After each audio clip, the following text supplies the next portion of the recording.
ہمارے چینل میں خوش آمدید۔ چلیں شروع کرتے ہیں آج کی کہانی۔ کسی کی دعا بھی آپ کی زندگی بچا لیتی ہے۔ کبھی کبھار اگر آپ کو ہماری آج کی کہانی اچھی لگی ہے تو ویڈیو کو لائک اور شیئر ضرور کیجیے۔ پہلے میں ان سب چیزوں پر غور نہیں کرتی تھی اور نہ ہی ایسی کوشش میں جٹ جاتی تھی کہ کوئی دعا دے دے۔ بہت بے مطلب سی زندگی تھی، لیکن دھیرے دھیرے دعا کی اہمیت پتہ چلنے لگی تو میں نے اپنی زندگی کا رخ ہی بدل لیا اور پھر اس محبت میں مزہ آنے لگا، شدت پیدا ہونے لگی اور محبوب قریب سے قریب تر ہوتا گیا۔ اس کی یاد بھولتی ہی نہیں تھی اور وہ بھی مجھے ایسے ہی یاد رکھتا تھا۔ وہ بہت خاص محبوب تھا، اپنے عاشق کو کبھی بھولتا نہیں تھا۔ میں اس سے 1 گنا پیار کرتی تو وہ مجھے 70 گنا زیادہ پیار کرتا تھا۔ میں 1 قدم بڑھاتی تو وہ میری جانب 10 قدم بڑھاتا تھا۔ میرا محبوب پوری دنیا سے جدا تھا۔ محبت کی عدم موجودگی میں اس کی حفاظت کس قدر دل فریب فریضہ ہے۔ مجھے ایسا لگتا ہے جیسے میں نے محبت کو کھو دینے کے بعد دریافت کیا ہو، جیسے کوئی عمر رفتہ سے خوش کن منظر اٹھ کر باقی ماندہ آرام سے آزاد ہو گیا ہو۔ تو یہ تھی محبت، سب کچھ صاف صاف، سب کچھ واضح، آئینے کی طرح روبرو، کچی یادوں میں پٹسن کی رچی خوشبو جیسی، کسی سچے عاشق کی پیشانی جیسی۔ اس کی زندگی میں آنے سے قبل اور چلے جانے کے بعد کا عرصہ ایک طرف اور وہ محبت سے ملفوف عرصہ ایک طرف۔ دھر کے میں سوچتی ہوں کہ کس لیے اس محبت کے اطراف کا زمانہ کیوں؟ اس کی میری زندگی میں کیا ضرورت تھی؟ وہ راستہ جس پر میں کچھ دیر چلتی تھی، اس کے آگے اور اس سے پہلے کے تمام راستے بے معنی تھے، تمام پگ ڈنڈیاں بیکار تھی۔ میری سہیلیوں اور دوستیں ہمیشہ کہا کرتی تھی کہ جب راستے جانا نہیں اس کا پتہ ہی کیوں معلوم کرتی ہو؟ کیا تمہیں نہیں معلوم کہ یہاں معاشرہ کیسا ہے؟ لیکن مجھے لگتا تھا کہ میری زندگی باقی سب کی زندگی سے الگ اور آسان ہے۔ میری زندگی میں وہ مشکلات نہیں آئیں گی جو باقی سب کی زندگی میں ہیں۔ میں اپنے والدین کی اکلوتی اولاد تھی، میری کوئی بہن یا بھائی نہیں تھا۔ میں نے ہمیشہ ہی لاڈ اٹھایا تھا، کبھی زندگی میں مشکلات دیکھی ہی نہیں تھی، نہ مالی مشکلات تو نہ ہی گھریلو مشکلات۔ اس وجہ سے میں کافی نازک مزاج تھی، ذرا سی مشکل آتی تھی تو گھبرا سی جاتی تھی۔ میرے والد صاحب آرمی میں افسر ریٹائرڈ ہوئے تھے، جس کی وجہ سے ہماری مالی حیثیت کافی اچھی تھی۔ میں شروع ہی سے آرمی سکولز میں پڑھی تھی اور اچھی سوسائٹی میں رہتی آئی تھی۔ گاڑی پر اسکول جاتی تھی اور گاڑی پر ہی اسکول سے واپس آتی تھی۔ ابا اور اماں کی بے حد لاڈلی تھی، انہوں نے کبھی مجھے کسی بات پر ڈانٹا نہیں تھا۔ مجھے گھر کا کوئی کام نہیں آتا تھا اور نہ ہی میں نے کبھی کسی کام کو ہاتھ لگایا تھا۔ گھر میں 2 نوکر اور اماں ہوتی تھی تو وہ مجھے کبھی کام ہی نہیں کرنے دیتی تھی۔ وہ کہتی تھی کہ آگے کی زندگی معلوم نہیں کیسی ہو، جب تم آگے جاؤ گی تو پھر خود ہی کام سیکھ جاؤ گی، ابھی سے یہ ذمہ داریاں اٹھانے کی ضرورت نہیں ہے، تم اپنی پڑھائی پر توجہ دو۔ اور اسی وجہ سے میں بڑے بڑے خواب دیکھتی تھی اور مجھے لگتا تھا کہ جیسے کہانیوں میں ہوتا ہے ویسے ہی تو زندگی ہوتی ہے، وہی تو حقیقت ہے کہ ہمیشہ آپ کو پیار ہی ملتا ہے، آپ ہمیشہ ہر ایک کی شہزادی بن کے رہتے ہیں۔ لیکن مجھے کیا معلوم تھا کہ آگے کے نصیب کسی کو پتہ نہیں ہوتے۔ اگر والدین کو بیٹیوں کے نصیب کا معلوم ہو تو وہ آپ کو گرم ہوا بھی نہ لگنے دیں۔ میں خاموش سی ہو جاتی تھی۔ میں شروع ہی سے ایسی بچی تھی جن کے بہت کم لوگوں سے بنتی تھی۔ ہمارے گھر ایک کام والی آتی تھی جس کا نام آسیہ تھا۔ میری اماں کہتی ہیں اللہ ایسے نصیب کسی کے نہ کرے۔ نہ جانے اس کو کون سے دکھ تھے جو اماں نے مجھے کبھی بتایا تھا، لیکن وہ ہمیشہ خاموش رہتی تھی اور اماں کی ہمدردی بھی ساری اسی کی جانب رہتی تھی۔ میں چھوٹی تھی اسی لیے میں نے اس بات پر غور نہیں کیا۔ اسکول اور کالج میں ہمیشہ میں سب کی فیورٹ ہی رہی تھی۔ گوری رنگت، بڑی بڑی آنکھیں اور نازک جسم تھا کہ کوئی بھی دیکھتا تو دیکھتا ہی رہ جاتا۔ چھوٹی عمر سے ہی میرے اچھے گھروں سے رشتے آنے لگے تھے۔ خاندان میں بھی سب اپنے بیٹوں کے رشتے میرے سے ہی کرنا چاہتے تھے، لیکن میرے والد نے سب کو انکار کر دیا تھا۔ وہ کہنے لگے جب ہماری بیٹی بڑی ہو جائے گی تو وہ اپنے ہم سفر کا خود انتخاب کرے گی۔ ابا سارا دن گھر ہی رہتے تھے۔ میں جب یونیورسٹی سے گھر آتی تو ابا کے ساتھ خوب وقت گزارتی تھی۔ اماں کہتی ہیں اس نے اب اگلے گھر جانا ہے، اب یہ چھوٹی نہیں رہی، کچھ سال میں بیاہ کر اپنے گھر چلی جائے گی، آپ اس کو خود کے ساتھ اتنا اٹیچ نہ کریں کہ اگلے گھر جا کر کسی کا دل ہی نہ لگے۔ میں نے کہا کہ آپ تو ہم دونوں کے پیار سے جلتی ہیں۔ یوں ہی گھر میں گفتگو کھٹی میٹھی ہوتی ہی رہتی تھی۔ پھر اچانک ابا کی طبیعت خراب رہنے لگی۔ موسمی بخار سمجھ کر ہم نے ڈاکٹر سے علاج تو کروایا، لیکن وہ بخار جان ہی نہیں چھوڑ رہا تھا۔ جب بڑے اسپتال لے کر گئے اور پرائیویٹ ڈاکٹر نے دن رات ان کی رپورٹس کروائیں تو علم ہوا کہ ان کے دونوں گردے فیل ہو چکے ہیں۔ ان کے پاس زیادہ وقت نہیں تھا اور ہم دونوں میں سے بھی کسی کا کرتا نہ ملا۔ اماں تو نڈھال سی ہو گئی تھی، انہوں نے کبھی ایسی سچویشن دیکھی ہی نہ تھی۔ ان کے اور ابا کی پسند کی شادی تھی اور شروع ہی سے ابا نے انہیں پلکوں پر بٹھا کر رکھا تھا، کبھی گرم ہوا تک نہیں لگنے دی تھی۔ ہم نے گھر بیچ کر ابا کا علاج کروانا شروع کر دیا۔ گھر اور گاڑی، ابا کی اچھی خاصی آمدن تھی۔ دھیرے دھیرے گھر کی ساری رقم لگ گئی، لیکن ابا کی صحت میں بہتری نہ آئی۔ مزید علاج ہو ہی رہا تھا کہ ڈاکٹرز نے کہا کہ اب ان کے پاس زیادہ وقت نہیں ہے، آپ انہیں گھر لے جا سکتی ہیں۔ اور ابا کو میں گھر لے آئی۔ میں ہر وقت ان کے پاس ہی رہتی تھی، ان کے علاوہ تو میرا تھا ہی کون۔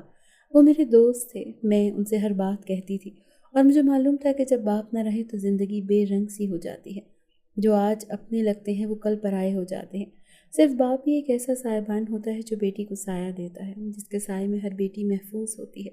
گھر لانے کے ہفتے بعد ابا کا انتقال ہو گیا۔ یوں لگا جیسے قیامت ہی ٹوٹ گئی ہو۔ اب میں اور اماں ہی رہ گئے تھے۔ خاندان والے آئے، تعزیت کرتے، ہمیں دلاسے دیتے، واپس چلے گئے اور کہنے لگے اب تو تم لوگوں کے حالات خراب ہونے والے ہیں۔ بھائی صاحب ہی تو تھے جن کی آمدن سے یہ گھر اچھا خاصا چل رہا تھا۔ ایسے کرو ماں بیٹی گھر کا کام خود کر لیا کرو اور نوکروں کو چھٹی دے دو۔ اماں اس حالت میں نہ تھی کہ وہ ایسی باتیں سن سکتی۔ لوگوں کے پتہ نہیں کیوں منہ ہی بند نہیں ہوتے۔ ان کے جانے پر میں نے شکر ادا کیا کہ ایک تو غم ہوتا ہے اور اوپر سے وہ لوگ اپنی فضول باتوں سے مزید پریشان کر دیتے ہیں۔ ایسے لوگ سہارا کم اور اذیت زیادہ دیتے ہیں۔ اماں سارا دن ابا کی فوٹو سینے سے لگائے بیٹھی اور انہی سے باتیں کرتی رہتی تھی۔ میں نے ساری نوکرانیوں کو چھٹی دے دی تھی سوائے آسیہ کے، کیونکہ مجھے معلوم تھا کہ وہ ایک دیانتدار عورت ہے اور میری غیر موجودگی میں بھی وہ گھر کا اچھے سے خیال رکھے گی۔ اور اب میری ماں بھی ایسی تھی جن کو ایک خیال رکھنے والے کی ضرورت تھی۔ آسیہ ہمارے گھر پچھلے 15 سالوں سے کام کر رہی تھی۔ اس کی بیٹیاں یہی چھوٹی چھوٹی آیا کرتی تھیں، اب جو کہ ماشاءاللہ بڑی ہو گئی تھی۔ میں اس کے علاوہ کسی پر بھروسہ نہیں کر سکتی تھی۔ میں نے اسے کہا کہ تمہیں اماں کا خیال رکھنا ہوگا۔ وہ ذرا کم گو تھی، وہ کبھی 2 یا 3 لفظ سے زیادہ بات ہی نہیں کرتی تھی۔ عام عورتوں کی طرح چغلی اور ادھر ادھر کی لگانا اس کی عادت نہیں تھی۔ وہ بہت ہی کم بولتی تھی، اس وجہ سے اتنا عرصہ یہاں رہتے بھی اس کی باقی نوکرانیوں سے اتنی بنی نہیں تھی، کیونکہ وہ سب ادھر ادھر کی لگاتی تھی۔ وہ گھر کے کام کرتی تھی اور میں نے جگہ جگہ کام کرنا سٹارٹ کر دیا تھا۔ نوکری کی تلاش میں پھرنے لگی تھی۔ میرے ابا کے جانے والے مجھے دیکھ کر منہ موڑ لیتے تھے کہ کہیں دوست کی بیٹی کو نوکری ہی نہ دینی پڑ جائے۔ میں بھی ایسوں کے ہاں کام کرنے کی خواہش مند نہ تھی۔ مجھے اپنی قابلیت پر پورا بھروسہ تھا۔ میں نے اسکول اور یونیورسٹی میں ہمیشہ اول ہی پوزیشن حاصل کی تھی، اپنے والدین کا نام روشن ہی کیا تھا، کبھی اپنے والد کی پوسٹ کا ناجائز فائدہ نہیں اٹھایا تھا، اور اب جتنے والد کے پیسے بچے تھے وہ میں اپنے اوپر خرچ نہیں کرنا چاہتی تھی۔ میں چاہتی تھی کہ میری اماں وہ پیسے سنبھال کر رکھے اور انہیں خود پر ہی خرچ کریں، کیونکہ ابا کی رقم پر میرے سے زیادہ ان کا حق تھا۔ اماں سارا دن گھر پر ہی رہتی تھیں اور میں شام کو جا کر ان سے باتیں کرتی تو ان کی باتیں ابا کے گرد ہی ہوتی۔ تیری اماں کی بہن بھائی یا میرے چچا تایا بھی اب ہمارے گھر آنا بند کر چکے تھے۔ انہیں لگنے لگا تھا کہ اب ہمارے پاس کچھ بھی نہیں رہا۔ پہلے تو ابا کی پوسٹ ہوتی تھی تو انہیں سفارش کی ضرورت پڑ جاتی تھی۔ دنیا والے بھی کتنے مطلبی ہوتے ہیں، جو کل تک میرا رشتہ لینا چاہتے تھے وہ آج مجھ میں ہی برائیاں نکال رہے تھے۔ ان کے مطابق میں منہ پھٹ اور آزاد خیال لڑکی تھی۔ کہتے ہیں باپ کون سا ان کو سڑک پر چھوڑ کر گیا ہے، جو باپ کے جاتے ہی کمانا شروع ہو گئی ہے۔ بس پر لگ گئے ہیں، باپ کی آنکھیں بند ہوئی ہیں، ابھی چاہے جو مرضی کرے۔ ایسی لڑکیاں اچھی نہیں ہوتی، ان کے غیر مردوں سے تعلقات ہوتے ہیں۔ میں ان سے پوچھنا چاہتی تھی کہ کل تک ان کو مجھ سے زیادہ ذہین اور قابل لڑکی نظر نہیں آتی تھی۔ وہ خاندان میں میری مثالیں دیتے تھے اور آج جیسے ہی میرے باپ نے آنکھیں بند کی اور ان کا مطلب ختم ہوا تو وہ برائیاں کرنے شروع ہو گئے۔ وہ اس بات کو کیسے بھول گئے کہ میرے باپ نے ان پر کتنے احسانات کیے ہیں۔ میں ان کی ہی اولاد ہوں، اگر وہ مجھے برا بھلا کہیں گے تو اوپر ابا کو کتنی تکلیف ہوگی۔ لیکن کہا جاتا ہے نا کہ خونی رشتے بھی سفید پڑ جاتے ہیں، بہن بھائی آپ کا ساتھ چھوڑ جاتے ہیں۔ اس دنیا میں آپ اکیلے آئے ہیں اور اکیلے ہی جانا ہے۔ صرف والدین، ان کا رشتہ ایک ایسا رشتہ ہوتا ہے جو وقت رہتے آپ کے ساتھ رہتا ہے۔ تبھی تو اللہ نے اپنی محبت کو ماں کی محبت سے تشبیہ دیتے ہوئے کہا ہے کہ وہ ماؤں سے 70 گنا زیادہ محبت کرتا ہے۔ آسیہ جسے میں نے اپنے گھر میں کام کے لیے رکھا تھا، ایک دم دبلی پتلی سی عورت تھی، سن یہی کوئی 50 کے قریب، مقبوض سا بدن، رنگت گوری مگر پھیکی سی، نقوش اچھے تھے مگر گال اندر کو دھسے ہوئے، اور آنکھوں کے گرد گہرے ہالے، سیاہ حلقوں نے سب کچھ بدنما سا کر دیا تھا۔ آنکھیں جو کہ آئینہ ہیں، ساری زندگی کی رمق چمک انہی میں پوشیدہ۔ لیکن آسیہ کی آنکھیں عجیب بے رنگ سی تھیں، ایک دم خالی خالی، بے جان سی، ادھر سے ادھر پتلیاں ایسی چلتی رہتی جیسے بے قرار ہوں کسی کے لیے۔ سوکھی سوکھی سی پتلیاں خشک سمندر میں تڑپتی مچھلیوں سی لگتی تھی۔ کبھی آنسو بھی تو انہیں جینے کی آرزو دیتے نظر نہیں آتے۔ میں انہیں دیکھ کر سوچتی کہ آخر یہ پتلیاں کب تک اس بے آب و گیاں صحرا سے ماحول میں زندہ رہ لیں گی۔ اس کی آنکھوں میں مجھے کسی کی تلاش نظر آتی تھی، ہمیشہ بھٹکتی سی محسوس ہوتی۔ کبھی کبھی مجھے ایسا لگتا کہ یہ آنکھیں کسی آرزو یا جستجو میں تھک چکی ہیں۔ ایک خلا سا ہے جو ان میں گھر کر گیا ہے۔ وہ جب سے میرے گھر کام پر آئی تھی تب سے ہی مجھے صرف اس کی آنکھیں ہی نہیں، آسیہ بھی غم کا مجسمہ ہی لگتی تھی۔ اسے میرے یہاں کام کرتے تقریباً 6 مہینے ہو چکے تھے، لیکن ہنسنا تو دور، مسکراہٹ کا شائبہ تک اس کے چہرے پر نہیں آیا تھا۔ صرف ایک اسپاٹ چہرہ جو ہر قسم کی کیفیات سے عاری تھا۔ میں نے کئی بار اس سے پوچھا بھی تھا کہ آسیہ کیا بات ہے، تم اتنی خاموش کیوں رہتی ہو؟ وہ کچھ جواب نہیں دیتی، بس سر جھکا لیتی۔ کئی بار میں نے دیکھا کہ کام کرتے کرتے وہ نہ جانے کس دنیا میں کھو جاتی تھی۔ باہر لان کی صفائی کرتے کرتے دور خلاؤں میں یکٹک دیکھتی رہتی، ایک سرد آہ بھرتی اور ہوش کی دنیا میں آ جاتی اور کام میں مشغول ہو جاتی۔ کئی بار میں نے اس سے پوچھا کہ تمہیں کچھ پریشانی ہو تو مجھے بتاؤ۔ وہ بس خالی خالی نظروں سے مجھے دیکھتی اور کچھ پریشانی نہیں باجی کہتی ہوئی چلی جاتی۔ اسے کسی بات سے دلچسپی ہی نہیں تھی۔ ہاں، اگر گھر میں ٹی وی چل رہا ہوتا اور وہ لاؤنج میں ہی کام کر رہی ہوتی تو کہتی کہ باجی ذرا خبریں تو لگائیے۔ میں حیرانی سے اسے دیکھتی اور چینل بدل دیتی۔ وہ بڑے اشتیاق سے خبریں دیکھنا شروع کرتی، لیکن مجھے جانے کیوں وہ اس وقت بھی بے چین سی نظر آتی تھی۔ خبروں کا چینل لگوا لیتی، لیکن ایسا لگتا جیسے ٹی وی میں بھی کچھ ڈھونڈ رہی ہو۔ نہ جانے کیسی تلاش بسی ہوئی تھی اس میں، یا پھر میرا وہم تھا۔ میں نے اسے بہت بار بات کرنے کی کوشش کی کہ آخر اس کو ایسی کیا پریشانی ہے۔ وہ اتنے عرصے سے ہمارے ساتھ کام کر رہی ہے، اگر اس کو کوئی پریشانی ہے تو وہ میرے سے شیئر کر سکتی ہے۔ میں تو اب خود زندگی کے غموں سے واقف ہو گئی تھی۔ مجھے معلوم تھا کہ جب آپ کا سہارا چھن جائے تو آپ کو کیسا لگتا ہے۔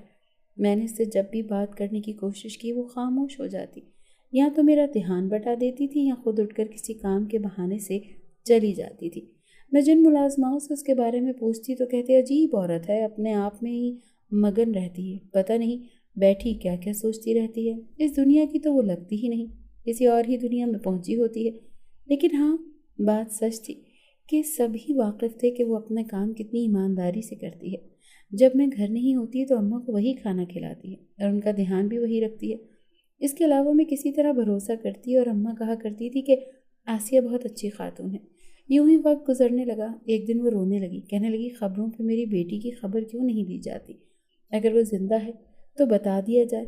تب میں نے اس سے ساری حقیقت پوچھی تو مجھے معلوم ہوا کہ اس کا بیٹا گم ہو گیا ہے، جس کی تلاش میں اس نے اتنے سال کاٹے ہیں، لیکن آج تک اس کا بیٹا مل نہیں سکا۔ ایک بے بس ماں تھی جو اپنے بیٹے کی تلاش میں ادھر ادھر بھٹکتی رہتی تھی۔ میں نے اس سے کہا کہ آپ اتنے سالوں سے ہمارے ساتھ کام کر رہی ہیں، میری ماں کی جگہ ہیں، میں اپنی پوری کوشش کروں گی کہ آپ کا بیٹا آپ کو واپس کر سکوں۔ وہ خوش ہو گئی اور پہلے سے زیادہ دل لگا کر کام کرنے لگی۔ ان کے چہرے پر ایک چمک سی رہتی تھی۔ میں ماں کی چمک سے واقف تھی۔ میں اللہ سے دعا کرتی تھی کہ اللہ ان کی پریشانی آسان فرما دے اور ان کو اس غم سے نجات دلا دے۔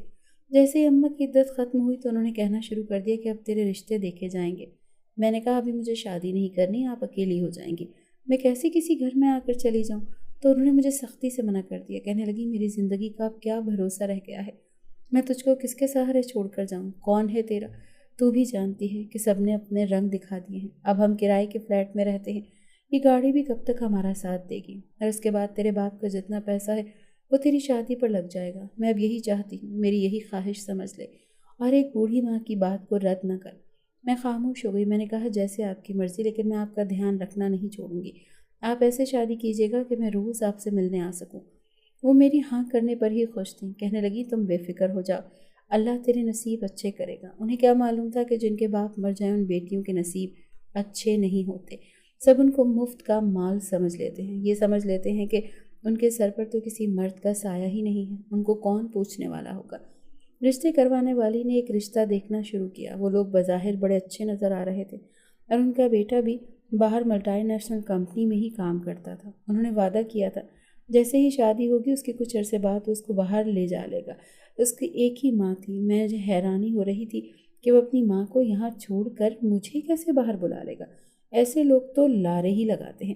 میری بہت سی دوستوں کے ایسے رشتے ہو چکے تھے جن کے شوہروں نے یہی کہا تھا کہ وہ انہیں بھی باہر بلا لیں گے، لیکن پھر انہوں نے یہ کہا کہ ان کی اماں یہاں اکیلی ہیں اور تب سے وہ یہیں رہ رہی ہیں۔ میں نے اماں کو کہا کہ مجھے یہ لوگ ذرا اچھے نہیں لگے، لیکن رشتہ کروانے والی نے ان کی اتنی تعریفیں کی کہ اماں نے میری بات کو رد کرتے ہوئے ان کی بات مان لی۔ کہنے لگی میں نے اس عورت کو کافی پیسے دیے ہیں، یہ کیوں جھوٹ بولے گی؟ اور ویسے بھی تیرا نصیب وہیں جڑا ہوگا، تو بس اچھا سوچ اور زندگی میں آگے بڑھ۔ میں خاموش ہو گئی اور میں نے کہا کہ جیسے آپ کی مرضی، میں آپ کی مرضی کے خلاف نہیں جا سکتی۔ اور پھر اماں نے وہاں رشتہ طے کر دیا۔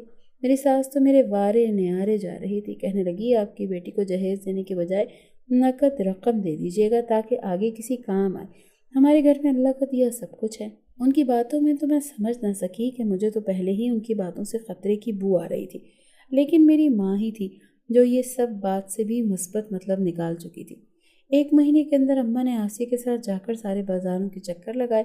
وہ میرے لیے بہترین سے بہترین جوڑے لانا چاہتی تھی۔ جوڑوں کے علاوہ تو انہوں نے مجھے نقد رقم ہی دی تھی، کیونکہ میری ساس کا یہ فرمان تھا کہ جہیز تو ان کے گھر میں پہلے سے موجود ہے۔ لیکن جب شادی سے کچھ دن پہلے اماں ان کے گھر گئیں تو معلوم ہوا کہ وہ سارا جہیز تو پرانا ہے۔ اماں کو لگا کہ وہ میرے آنے تک نئے جہیز کا انتظام کریں گی، نئے فرنیچر لے آئیں گی، کیونکہ وہ تو میری ساس کے جہیز تھا جو میرے کمرے میں سیٹ کر دیا گیا۔ لیکن ساس نے کہا کہ بھائی فضول خرچی کو برا مانتے ہیں، اور ویسے بھی یہ لکڑی پالش کروا کے ہی میرے کمرے میں رکھیں گے۔ مجھے اپنے ساس کی یہ کنجوسی ایک نظر نہیں بھائی تھی۔ ویسے بھی شادی ایک مرتبہ ہی ہوتی ہے اور میں کسی کی اترن آج تک استعمال نہیں کرتی آئی۔ میرا شوہر شادی سے 1 ہفتہ پہلے باہر کے ملک سے آیا تھا، اس لیے میں نے ابھی تک تصویروں میں ہی اسے دیکھا تھا۔ میری اماں بہرحال ان کے گھر 2-3 مرتبہ جا چکی تھیں اور لڑکے سے بھی فون پر بات کر چکی تھی۔ ماں نے کہا لڑکا تو بڑا تمیزدار ہے، اس نے مجھے بہت اچھے سے بات کی ہے۔ میں نے کہا شروع میں اماں سبھی ایسے ہوتے ہیں، تم بہت بھولی ہو، تم نے ابھی دنیا دیکھی کہاں ہے، تبھی تم ان کی باتوں میں آ گئی ہو۔ لیکن مجھے ابھی بھی یہ لوگ اچھے نہیں لگ رہے۔ لیکن اماں نے کہا زیادہ نہ سوچو، اللہ سے دعا کرو۔ میں اللہ سے ہی دعا کر رہی تھی، اور ساتھ میں نے آسیہ باجی کے بیٹے کی تلاش بھی شروع کر دی تھی۔ مختلف پولیس اسٹیشنز میں ان کی رپورٹ کروا دی تھی، اور میں آسیہ بی بی کے ساتھ ہی جاتی تھی۔ وہ بہت خوش ہوتی تھی کہ اتنے عرصے بعد ان کے بیٹے کی تلاش شروع کی گئی ہے، ورنہ ان کے شوہر اور بیٹیاں تو یہی سمجھتے تھے کہ اب وہ نہیں ملے گا۔ وہ صبر کر چکے تھے، یا اس کو مردہ ہی تصور کر چکے تھے۔ لیکن ایک ماں کیسے صبر کر لیتی؟ وہ کہنے لگی بی بی اگر وہ زندہ ہوتا اور میرے پاس ہوتا تو آپ جیسا ہوتا، میرا سہارا ہوتا، مجھے یوں لوگوں کے گھروں کے کام نہ کرنے پڑتے۔ اور یہ کہہ کر وہ آپ دیدہ ہو کر رو پڑتی۔ اماں اور میں انہیں بہت تسلیاں دیا کرتے تھے۔ اب اماں کے علاوہ ایک وہی تو تھی جن پہ میں بھروسہ کر سکتی تھی اور ان کی عزت کرتی تھی۔ ان کے علاوہ تو ہمارے گھر کوئی بھی نہیں آتا تھا، اور کوئی ایسا نہ تھا جن سے ہم بات کر سکتے۔ اماں بھی کبھی کبھار ان سے دل کے دکھ رو لیتی تھی، کبھی بھی وہ نوکرانی نہیں لگی تھی، ایسا ہی لگا تھا جیسے وہ ایک گھر کا فرد ہو۔ دھیرے دھیرے وقت گزرنے لگا اور میری شادی کا لمحہ بھی آ گیا۔ اماں بہت اداس تھی، لیکن وہ اپنے چہرے سے اداسی ظاہر نہیں ہونے دے رہی تھی۔ وہ مجھ سے یہی ظاہر کر رہی تھی کہ وہ بہت خوش ہیں۔ انہوں نے سارے پیسے میرے اکاؤنٹ میں جمع کروا دیے تھے، حالانکہ میں نے انہیں بہت بار منع بھی کیا تھا۔ میں نے سوچ لیا تھا کہ ان میں سے 1 روپیہ بھی خود پر خرچ نہیں کروں گی، ان کی ہی ہر ماہ ان کا خرچہ اٹھاتی رہوں گی۔ اماں کہنے لگیں تیرے باپ کی پینشن اتنی آ جاتی ہے کہ میں آسیہ کو اس کے مہینے کا خرچ دے سکوں اور اپنے گھر کا خرچ بھی چلا سکوں، اسی لیے مجھے پیسوں کی ضرورت نہیں ہے، یہ تیرے باپ نے تیرے ہی لیے رکھے تھے، تیری ہی امانت ہے، اسی لیے تو اب زیادہ نہ سوچ اور اپنے سسرال پر دھیان دے۔ میرا نکاح ہو گیا۔ نکاح کے بعد جیسے ہی زندگی بدل گئی، ایک نیا احساس تھا کہ اب میری زندگی میں میرا ہمسفر آ گیا ہے جو میرے دکھ اور سکھ بانٹے گا، جس کے ساتھ میری زندگی کے اگلے پل گزریں گے اور زندگی بھر کا ساتھی ہوگا۔ میں انکار کرتے کرتے بھی بہت سے خواب سجا چکی تھی۔ ہر لڑکی کی طرح میرے بھی کچھ خواب تھے جن کو میں ٹوٹنے نہیں دے سکتی تھی۔ ہم اپنے ہم سفر سے کچھ تو انسان ایکسپیکٹ کرتا ہی ہے، ہر ایک نے کوئی نہ کوئی پیمانہ تو بنایا ہی ہوتا ہے کہ اس کی زندگی میں آنے والا وہ خاص انسان ایسا ہونا چاہیے۔ مجھے بس عزت اور محبت کی ضرورت تھی، اس کے علاوہ میں خود کما کر کھا سکتی تھی، مجھے پیسوں کی ضرورت نہیں تھی۔ نکاح کے بعد میری ساس کا رویہ تھوڑا بہت سخت ہو گیا۔ وہ میری اماں کو کہنے لگیں کہ ہمارے ہاں حق مہر دینے کا رواج نہیں ہے، کیونکہ لڑکا جو کماتا ہے وہ لا کر بیوی کو ہی تو دیتا ہے، سارا ماں جو کما رہا ہوتا ہے وہ بیوی اور بچوں پر ہی تو خرچ کرتا ہے، تو الگ سے یہ رقم دینا کیوں؟ میں انہیں وہاں پر اسلام نہیں پڑھا سکتی تھی، اسی لیے اماں کی آنکھوں ہی آنکھوں کے اشارے پر خاموش ہو گئی۔ اماں نے کہا جی ہمیں وہ 50,000 کی کوئی ضرورت نہیں، آپ بے شک نہ دیں۔ وہ بہت خوش ہو گئی اور یوں میری رخصتی قرار پائی، لیکن ان کا یہ کہنا ہی میرے دل میں ایک عجیب سی دراڑ پیدا کر گیا تھا۔ میرے چہرے کے آگے گھونگھٹ تھا، اسی لیے میں اپنے شوہر کو تو نہیں دیکھ سکی، لیکن ان کی آواز خاصی اچھی تھی۔ انہوں نے مجھے ہاتھ پکڑ کے گاڑی میں بٹھایا۔ میں بار بار اماں کو مڑ مڑ کر دیکھ رہی تھی۔ وہ گھر جہاں میں نے بچپن گزارا تھا، وہ ماں جس کی گود میں سر رکھ کر سویا کرتی تھی، اور وہ باپ جو آج مجھے اوپر سے لازمی دیکھ رہا ہوگا۔ ان سب کو چھوڑ کر جانا کون سا آسان ہوتا ہے۔ بیٹیاں تو پل بھر میں بڑی ہو جاتی ہیں اور پتہ بھی نہیں چلتا کہ بیٹی کب بڑی ہو گئی۔ نہ جانے کن راستوں سے گاڑی گزری، میرا ذہن تو معاف ہوا پڑا تھا۔ اور پھر ایک گھر کے سامنے گاڑی رک گئی۔ وہ گھر ہمارے گھر سے زیادہ بڑا نہ تھا۔ وہ ایک منزل کا گھر تھا جس میں ٹوٹل 3 کمرے تھے اور سادہ سا تھا، جس کو خاص شادی کے موقع پر سجایا بھی نہیں گیا تھا۔ اجلا اور روسی کا خوب سجا کمرہ گلاب اور موتیوں کے پھولوں کی خوشبو سے مہک رہا تھا۔ دیواروں پر سرخ سبز سنہری اور نیلی چمکتی دمکتی لڑیاں ہی لٹک رہی تھیں۔ مصنوعی گلاب ایک قرینے سے ان کے درمیان ترتیب سے چسمہ کیے گئے تھے۔ میں سرخ جوڑے میں دلہن بنی بیٹھی تھی، گورے گورے خوبصورت عربی مہندی سے رچے اور سونے کی چوڑیوں سے بھرے ہاتھ خوبصورتی اور عمارت کا پتہ دیتے تھے۔ 21 سال کی نرم و نازک اور حسین دوشیزہ اپنے خوابوں کے شہزادے کے انتظار میں تھی۔ وقت گزرنے کے ساتھ ساتھ دل کی دھڑکنیں نہ جانے کیوں تیز ہو رہی تھی۔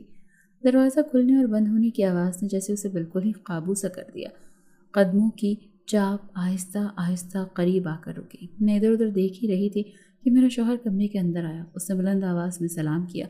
معروف نے صرف سر ہلانے پر ہی اکتفا کیا۔ نوید گورا چٹا دبلا پتلا خوبصورت نوجوان، سنہری شیروانی اس پر خوب جچ رہی تھی۔ اس نے پگڑی اتار کر ڈریسنگ ٹیبل پر رکھی اور نپے تلے قدم اٹھاتا معروف کی طرف بڑھا۔ گلاب اور موتیوں کی لڑیوں کو سمیٹ کر ایک طرف کیا اور اس کے بالمقابل بیٹھ گیا۔ نوید نے میرا نرم و نازک ہاتھ تھاما اور ہیرے کی انگوٹھی انگلی میں انتہائی پیار اور چاہت کے ساتھ پہنائی۔ معروف نے شرما کر اپنا ہاتھ دوپٹے میں چھپانے کی ناکام کوشش کی۔ نوید نے اس کے ہاتھ کو پکڑ کر بوسہ دیا اور اپنے گال کے ساتھ لگا لیا۔ معروف کے دل کی دھڑکنیں مزید تیز ہو گئیں۔ پیار کے اس احساس نے اسے خود سے بیگانہ سا کر دیا۔ نوید نے آہستہ آہستہ میرے دوپٹے کو سرکانا شروع کیا۔ میں جو پہلے ہی کچھ سوئی موئی سی تھی مزید سمٹ کر رہ گئی۔ وہ میری ایک ایک ادا کو دیکھ کر محسوس ہو رہا تھا۔ آنکھوں میں پیار کے دیپ روشن تھے۔ مزید صبر کیے بغیر اب وہ اسے اپنے بازوں کے مضبوط حصار میں لینا چاہتا تھا۔ نوید نے بے تابی سے میرا دوپٹہ اتار دیا اور ایک لمحے کو ساکت ہو گیا۔ آج تو میرا حسن گویا قیامت ڈھا رہا تھا۔ نرم و نازک ہونٹوں پر سرخ لپسٹک یوں لگ رہی تھی جیسے کسی نے کھلتا ہوا گلاب رکھ دیا ہو۔ پلکیں شرم و حیا کے بوجھ سے مسلسل لرز رہی تھیں۔ گورے نازک گالوں پر بلش آن سے بھی زیادہ شرم و حیا کی لالی نمایاں تھی۔ وہ ہماری محبت کی رات تھی اور ہم نے بہت سے وعدے بھی کیے تھے۔ انہوں نے مجھ سے وعدہ کیا تھا کہ وہ جلد ہی مجھے اپنے پاس بلا لیں گے اور ساری زندگی مجھے یوں ہی محبت کریں گے، اور ان کی باتوں میں اب کہیں کھو سی گئی تھی۔ کہا جاتا ہے نا کہ عورت دنیا کی سب سے بیوقوف مخلوق ہے۔ ابھی تک میرے خوابوں کا محل زمیں بوس نہ ہوا تھا بلکہ وہ اور اونچا ہو گیا تھا۔ مجھے لگنے لگا تھا کہ میں اپنی ساس کو اب ہینڈل کر ہی لوں گی، ان کے ساتھ ایڈجسٹ کر لوں گی۔ آخر وہ میرے شوہر کی ماں ہیں اور ایک دن میں ہی میں نے اپنے شوہر کو دل میں بہت اونچا مقام دے دیا تھا۔ کہا جاتا ہے کہ عورت بہت زیادہ ہوتی ہے۔ اگلے ہی دن ولیمے کے بعد اپنے شوہر کے ساتھ اپنی اماں کے گھر گئے۔ وہ مجھے یوں شرمایا سا دیکھ بہت خوش ہوئی۔ کہنے لگی اپنے شوہر کی ہر بات ماننا، اگر کوئی بات بری لگے تو درگزر کر دینا، اور ویسے بھی تم دونوں انسان ہی ہو اور انسانوں سے ہی غلطیاں ہوتی ہیں۔ یہی بات سمجھ کر آگے کی زندگی گزارنا آسان ہو جائے گی۔ پھر خاندان میں دعوتوں کا سلسلہ شروع ہو گیا۔ میرے کچھ رشتہ داروں نے بھی ہمیں بلایا۔ مجبوراً ہمیں جانا پڑا کیونکہ میں اپنے شوہر کے سامنے ہر بات کھل کر کہہ نہیں سکتی تھی۔ وہ کیا سوچیں گے کہ میرے خاندان والے ایک ایسے ہیں، ہمارا کوئی بھی نہیں۔ اس وجہ سے جب میں جاتی تو میرے شوہر کی ٹور کو دیکھ کر کافی لوگ متاثر ہوتے۔ وہ کافی خوش شکل اور اچھی گفتگو کرنے والے انسان ہیں، جبکہ میری ساس کہتی ہیں کہ یہ تو فضول خرچی ہے، یوں ہر وقت دعوتوں پر یوں ہی جاتے رہتے ہو۔ میرے سسرال میں بھی دعوتیں ہوتی تھیں، ہم دونوں طرف ہی جاتے تھے۔ وہ بھی اپنے والدین کی اکلوتی اولاد تھے۔ پھر جیسے مہینہ گزرا کچھ سمجھ ہی نہ آیا، اور وقت کا تو تب پتہ چلا جب میرے شوہر کا واپس جانے کا وقت آ گیا۔ میں بہت اداس تھی۔ میں کہنے لگی کہ اب میں کیسے یہ دوری برداشت کروں گی، مجھے تو ان کی اتنی عادت ہو گئی تھی۔ اماں آگے سے ہنستی، کہتی کہ یوں ہی مشرقی عورتیں ہوتی ہیں جو اپنے شوہر کے بغیر ہی رہ ہی نہیں سکتی، لیکن خیر انہیں تو واپس روزی کمانے کے لیے جانا ہی تھا۔ میری ساس نے ایک نیا سوچا چھوڑ دیا۔ وہ کہنے لگیں کہ تیرے پاس جتنے پیسے ہیں وہ اپنے شوہر کے اکاؤنٹ میں رکھ دے، کیونکہ اب وہی گھر کا خرچہ چلا رہا ہے۔ میرے شوہر کو بھی کہتی تھی کہ تو اپنی بیوی سے وہ پیسے لے کر یہاں ایک کاروبار شروع کر لے بجائے کہ باہر جائے، اور وہاں بھی تیری بیوی کون سا جہیز لائی ہے، وہ رقم تو اصولاً تیری ہی بنتی ہے نا، اور ویسے بھی بیوی سے لیتے کون سا شرمانا، اب جو تیرا ہے وہ اس کا ہے اور جو اس کا ہے وہ تیرا ہے۔ لیکن تیرے شوہر اس بات کو ماننے سے انکاری تھے۔ وہ کہنے لگے کہ میں اپنی بیوی سے کوئی رقم لینا نہیں چاہتا، جس پر میری ساس نے بہت ہنگامہ بھی کیا تھا اور وہ میرے شوہر سے کافی ناراض بھی ہو گئی تھی۔ انہیں لگتا تھا کہ ایسا کرنے سے میں نے انہیں روکا ہے، حالانکہ میں نے تو اپنے شوہر کو کہہ دیا تھا کہ اگر آپ وہ رقم چاہیں تو آپ مجھ سے لے سکتے ہیں، لیکن اس شرط پر کہ رقم مجھے واپس کریں گے، کیونکہ میں یہ رقم اپنے والد کے بعد اپنی ماں پر خرچ کرنا چاہتی ہوں۔ لیکن اب میری ساس کو کون سمجھاتا، وہ تو کچھ سننے پر راضی ہی نہ ہوتی۔ نہ جانے میرے شوہر نے ان سے کیا بات کی کہ وہ مان گئی اور وہ روانہ ہو گئے۔ ان کے جانے کے بعد میرا کسی کام میں دل ہی نہیں لگتا تھا، اور گھر کے کام تو مجھے پہلے بھی نہیں آتے تھے، لیکن اب شوہر کے جانے کے بعد ساس کی مدد کے لیے میں گھر کے آدھے کام کرنے لگی تھی، اور جو کام نہ آتا وہ آسیہ باجی سے سیکھ لیتی تھی اور ان کا کام بھی تلاش کر رہی تھی۔ میری ساس اور شوہر متوسط علاقے میں رہتے تھے، یہاں اتنی بڑی گلیاں نہیں تھی اور نہ ہی یہاں کا ماحول مختلف تھا، یہاں وہی مڈل کلاس لوگ رہتے تھے۔ میری ساس نے کہا کہ تو اگر اپنے شوہر کو رقم دے دیتی تو وہ یہاں کمال میں کہا کہ میں انہیں رقم دینے پر راضی تھی، لیکن وہ کسی طور پر یہ بات ماننے کو تیار نہ تھی۔ میرے شوہر جب بھی فون کرتے وہ میری جھوٹی شکایتیں لگایا کرتی۔ میں نے اپنی ساس کو کہا بھی کہ میں کب یہ کام کرتی ہوں، آپ کا آخر میرے سے کیا جھگڑا ہے جو آپ میرے اور میرے شوہر کے درمیان جھگڑا کروانا چاہتی ہو۔ خیر یہ بات آئی گئی ہو گئی، اب مجھے ساس کے رویے کی عادت ہو گئی تھی، وہ بات بات پر کھینچ کر لمبی کرنے کی عادی تھی، اور اگر اس کو آگے سے جواب نہ دیا جاتا تو خود ہی بول کر چپ کر جاتی، اور یہی مجھے بہترین حل لگا تھا۔ وہ جب لڑائی شروع کرتی تو میں آگے سے خاموش ہو جاتی، اور یوں ہماری لڑائی شروع ہونے سے پہلے ہی ختم ہو جاتی، اور میری ماں بھی مجھے یہی مشورے دیتی تھی۔ میں نے کسی نہ کسی طرح خود کو مڈل کلاس ماحول میں ایڈجسٹ کر لیا تھا، کیونکہ مجھے معلوم تھا کہ اب میرا شوہر جس کلاس سے تعلق رکھتا ہے مجھے بھی ویسا ہی بننا ہے، اور اگر میں اس چیز کو ایڈجسٹ نہیں کروں گی تو آگے جا کر میرے اور میرے شوہر کے درمیان مسائل پیدا ہو سکتے ہیں، اور میں ایسا بالکل بھی نہیں چاہتی تھی۔ میں اپنے شوہر سے بہت محبت کرتی تھی۔ اسی دوران یہاں مانگنے والے آتے رہتے تھے۔ ایک خواجہ سرا آیا جو آتے ہی مجھ سے ڈھیروں دعائیں دیتے تھے۔ میں نے سنا تھا کہ ایسے لوگوں کی بد دعائیں نہیں لینی چاہیے، ان کی ہر بات مان لینی چاہیے، ورنہ اگر یہ لوگ بد دعا دے جائیں تو آپ ساری زندگی خوش نہیں رہ پاتے ہیں۔ ان کی دعائیں اور بد دعائیں دونوں ہی پہنچ جلدی قبول ہوئی۔ یہ اللہ والے ہوتے ہیں، اسی وجہ سے وہ جب آتا اس کو کھانا کھلاتی اور رقم بھی دے دیتی تھی۔ میری ساس ہزار باتیں کرتی تھی، کہتی ہے تم اس کو کھانا کیوں کھلاتی ہو، کون سا تمہاری کمائی سے آتا ہے، میرا بیٹا اتنی محنت سے کماتا ہے اور تم یوں غریبوں میں بانٹ دیتی ہو، جیسے تم بہت امیر ہو، یہ چونچلے اپنے گھر چھوڑ کر آنے تھے۔ میری اماں بہت بار آ چکی تھی اور انہوں نے میری ساس سے کہا بھی تھا کہ اگر آپ کو کوئی مسئلہ ہے تو آپ مجھے بتا سکتی ہیں، لیکن وہ عجیب ہی خاتون تھی، ایک بات کرو تو آگے سے لڑنے بیٹھ جاتی تھی۔ میں ان کی باتوں کو سن کر ایک کان سے دوسرے کان سے نکال دیتی تھی۔ انہوں نے اپنے بیٹے کو بھی شکایت لگائی تھی۔ میں نے اپنے شوہر کو سمجھا دیا تھا کہ وہ خواجہ سرا صرف میری مدد سے 2 وقت کی روٹی کھا لیتا ہے، اس کے علاوہ کچھ بھی نہیں۔ اگر ہم اس کی دعائیں لیں گے تو آگے ہماری زندگی آسان ہو جائے گی۔ میرے شوہر میری بات کو سمجھتے تھے، وہ کہتے کہ امی کی بات کو دل پر نہ لیا کرو، وہ ابا کی موت کے بعد ایسی ہو گئی ہیں، زمانے کی تلخیاں برداشت کرتی کرتی وہ کافی تلخ ہو گئی ہیں۔ میں اب کیا بتاتی کہ وہ صرف مجھ سے ضد لگاتی ہیں، لیکن کوئی بھی شخص اپنے ماں باپ کی برائی نہیں سن سکتا، اسی لیے میں نے خاموش رہنے میں ہی عقل مندی جانی۔ ایک روز وہ آیا اور میرے پیٹ پر ہاتھ رکھ کر دعا دی۔ مجھے لگا وہ مجھے ماں بننے کی دعا دے رہا ہے۔ میں خوش ہو گئی، لیکن دن بہ دن میرا پیٹ پھولنے لگا۔ میری ساس عجیب نظروں سے مجھے دیکھتی تھی، اور ایک دن اس نے میرے شوہر کے سامنے مجھ پر بدکاری کا الزام لگا دیا۔ میرے شوہر مجھے حیرانی سے دیکھنے لگا۔ میں نے کہا تم مجھ پر یقین کرتے ہو، ایسا ویسا کچھ نہیں ہے، اور یہ پیٹ میرا پتہ نہیں کیوں پھول رہا ہے، لیکن میرے شوہر خاموش ہو گئے۔ مجھے لگا کہ وہ مجھ پر یقین نہیں کر رہا، اسے بھی اپنی ماں ہی سچی لگ رہی ہے، اور آخر کیوں نہ لگتی، میرا پیٹ اتنا دن بہ دن پھولتا جا رہا تھا۔ انہوں نے مجھے گھر سے نکال دیا۔ میرا شوہر ایک لفظ نہ بولا، وہ اتنا دور سے سمندر پار بیٹھا تھا، وہ بول بھی لیتا تو میری ساس نے اسے کون سا اس کی سن لینی تھی۔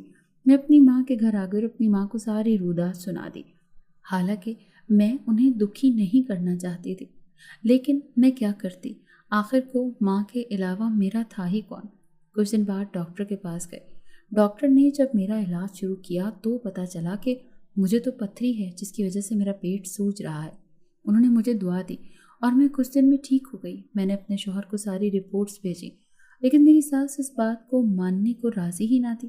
میرا شوہر مجھ سے بہت محبت کرتا تھا۔ وہ 1 سال بعد واپس پاکستان آیا تو سیدھا مجھ سے ملنے آیا، کہنے لگا اب میں تجھے اپنے ساتھ لے جاؤں گا۔ میری ساس نے جب یہ سنا تو وہ کہنے لگی کہ تم کیسے اپنی ماں کو چھوڑ کر اپنی بیوی کو ساتھ لے جا سکتے ہو؟ کہنے لگا آپ نے ایک پاک باز عورت پر تہمت لگائی ہے، آپ ایک عورت ہو کر دوسری عورت کے ساتھ ایسا کیسے کر سکتی ہیں؟ وہ تو مدد کرتی تھی، آپ کو میں نے بہت سمجھایا لیکن آپ کو سمجھنے پر راضی ہی نہ ہے۔ میں اپنا گھر یوں خراب نہیں کر سکتا، جب تک آپ میری بیوی کے بارے میں یوں ہی کہتی رہیں گی میری ساس معافی مانگنے لگی، کہنے لگی کہ مجھے اپنی غلطی کا احساس ہو گیا ہے۔ اس کے بعد انہوں نے مجھے اپنی بیٹی بنا کر رکھا اور میں پھر شادی کے 6 سال تک پاکستان میں ہی رہی۔ اپنی ساس کے انتقال کے بعد میں باہر چلی گئی۔ اس دوران ایک اور خوشخبری بھی سننے کو ملی تھی۔ آسیہ باجی کا بیٹا مل چکا تھا۔ وہ ایک دارالامان میں پلا بڑا تھا، اچھا خاصا کماتا تھا۔ اپنی ماں سے ملنے کے بعد وہ بہت خوش تھا۔ مجھے زندگی کے نئے رخ دیکھ کر حیرانی ہوتی تھی کہ کیسے کیسے لوگ پل بھر میں بدل جاتے ہیں۔ زندگی تو اسی کا نام ہے۔ شاید زندگی ایک پہیلی ہے۔ جب اس پہیلی کو پڑھ کر آپ کھولتے ہیں تو ایک الگ ہی چیز آپ کی منتظر ہوتی ہے۔ ہر موڑ پر الگ رنگ دیکھنے کو ملتا ہے اور یہ رنگ آپ کو اتنا تجربہ کار بنا دیتے ہیں کہ آپ زندگی کی پٹری پر خود سے چلنے کے عادی ہو جاتے ہیں۔ ہم اکثر ایسی تگودوں میں لگے رہتے ہیں کہ کسی کو سمجھ سکیں اور ایسی بھرپور خواہش رکھتے ہیں کہ کوئی ہمیں سمجھ سکے، مگر تغیر اس قدر ہے کہ ہم خود کو بھی مکمل جان نہیں پاتے۔ البتہ زندگی میں کچھ لوگ ایسے ضرور آتے ہیں کہ جنہیں آپ سمجھنے کی کوشش نہیں کرتے ہیں اور وہ آپ کو جاننے کی صحیح نہیں کرتے۔ آپ انہیں بات بتا سکتے ہو اور وہ آپ کی بات سمجھ سکتے ہیں، اس ادراک اور یقین کے ساتھ کہ کوئی کٹہرے میں کھڑا نہیں کرے گا، کوئی شک کی نگاہ نہیں ڈالے گا اور دل میں برا نہیں جانے گا۔ وہ سنے گا، سمجھے گا، امید اور حوصلہ دے گا۔ آپ بھی ایسے ہی ہو۔ یوں تو زندگی کا ہر رخ ہی آزمائش ہے اور ہر پہلو ہی ایک پہیلی، مگر یہ سب آسان اور قابل فہم ہو جاتے ہیں اگر سمجھنے اور سمجھانے والا کوئی ہو۔ اور میرا یہ ماننا ہے کہ یہ خوبی آپ میں کمال حد تک موجود ہے۔ ایسا اس لیے ہے کہ اللہ نے آپ کو سوچنے اور سمجھنے والا بنایا ہے۔